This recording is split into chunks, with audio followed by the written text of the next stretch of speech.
ગુજરાત સરકારના સામાજિક ન્યાય અને અધિકારિતા વિભાગના કેબિનેટ મંત્રી ભાનુબેન બાબરિયાના અધ્યક્ષસ્થાને પોલીસ પરેડ ગ્રાઉન્ડ ખંભાળિયા ખાતે સામાજિક ન્યાય અને અધિકારિતા વિભાગના વિકસતી જાતિ કલ્યાણ અને સમાજ સુરક્ષા પ્રભાગ તેમજ સંલગ્ન નિગમોની યોજનાઓના સૌરાષ્ટ્ર કચ્છ અને ઉત્તર ઝોનના 19 જિલ્લાના લાભાર્થીઓને લોન તથા સહાય વિતરણનો વંચિતો વિકાસની વાટે કાર્યક્રમ યોજાયો હતો। આ કાર્યક્રમમાં કેબિનેટ મંત્રી સહિતના મહાનુભાવોએ 19 જિલ્લાના 3,53,407 લાભાર્થીઓને વિવિધ યોજના હેઠળ ₹174.25 કરોડની લોન અને સહાયનું વિતરણ કર્યું હતું। આ પ્રસંગે મંત્રી ભાનુબેન બાબરિયાએ જણાવ્યું કે દેશના વડાપ્રધાન નરેન્દ્રભાઈ મોદીએ સમાજમાં શ્રેષ્ઠમાં શ્રેષ્ઠ કામ કઈ રીતે થઈ શકે તે આપણને શીખવાડ્યું છે। તેઓ ગુજરાતના મુખ્યમંત્રી હતા ત્યારે જ વંચિતોનું સશક્તિકરણ કરવાનું તેમણે શરૂ કર્યું હતું। વંચિતોને વિકાસમાં નવી રાહ ચીંધવામાં આવી અને વિકાસની રાહમાં કઈ રીતે જોડી શકાય તે તેમણે સૌને શીખવાડ્યું છે। મંત્રી ભાનુબેન બાબરિયાએ ઉમેર્યું હતું કે ભગવાન દ્વારકાધીશની ભૂમિ પરથી સૌરાષ્ટ્ર કચ્છ તેમજ ઉત્તર ઝોનના 19 જિલ્લાના 3.53 લાખ કરતાં વધારે લાભાર્થીઓને ₹174.25 કરોડથી વધુની રકમના લાભ પારદર્શિતા સાથે સીધા લાભાર્થીઓના બેંક ખાતામાં જમા કરાવવામાં આવ્યા છે, જેના માટે હું ખૂબ જ આનંદની લાગણી અનુભવું છું। રાજ્યના છેવાડાના માનવી સુધી સરકારની વિવિધ કલ્યાણકારી યોજનાઓ લાભ પહોંચાડવા માટે મુખ્યમંત્રી ભૂપેન્દ્રભાઈ પટેલના નેતૃત્વમાં સરકાર સતત પ્રયત્નશીલ છે। વધુમાં મંત્રીએ જણાવ્યું કે તત્કાલીન મુખ્યમંત્રી અને વડાપ્રધાન નરેન્દ્રભાઈ મોદીએ નાગરિકોના સર્વાંગી વિકાસ માટે વિવિધ કલ્યાણકારી યોજનાઓ લાભ પહોંચાડવામાં આવી રહી છે।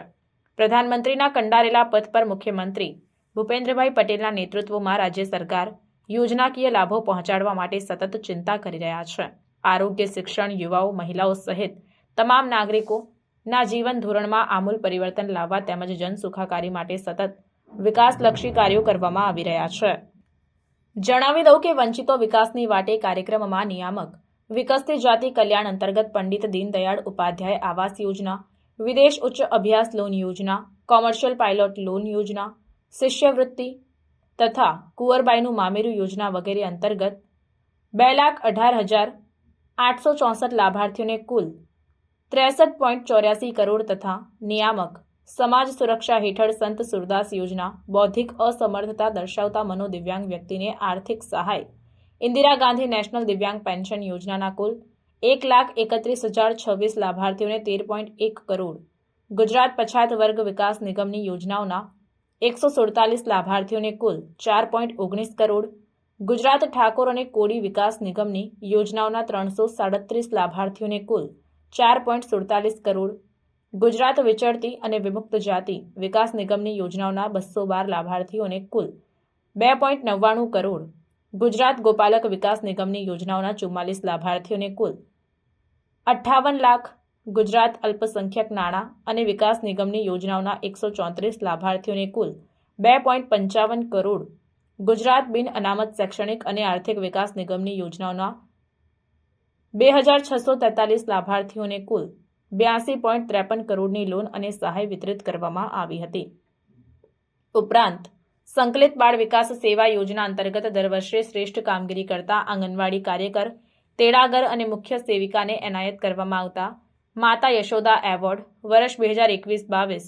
કુલ 15 વિજેતાઓને એનાયત કરવામાં આવ્યો। આમ સામાજિક ન્યાય અને અધિકારિતા વિભાગ હસ્તકની યોજનાઓના સૌરાષ્ટ્ર કચ્છ અને ઉત્તર ગુજરાત ઝોનના 19 જિલ્લાઓના કુલ 3,53,407 લાભાર્થીઓને કુલ 174.25 કરોડની લોન અને સહાયનું સીધું ચૂકવણું ઓનલાઈન ડીબીટીના માધ્યમથી લાભાર્થીઓના બેંક ખાતામાં કરવામાં આવ્યું હતું। આ કાર્યક્રમમાં ગીર સોમનાથ જિલ્લા પંચાયતના પ્રમુખ મંજુલાબેન મુછાર, નગરપાલિકા પ્રમુખ રચનાબેન મોટાણી, કલેક્ટર જીટી પંડ્યા, જિલ્લા વિકાસ અધિકારી એબી પાંડોર,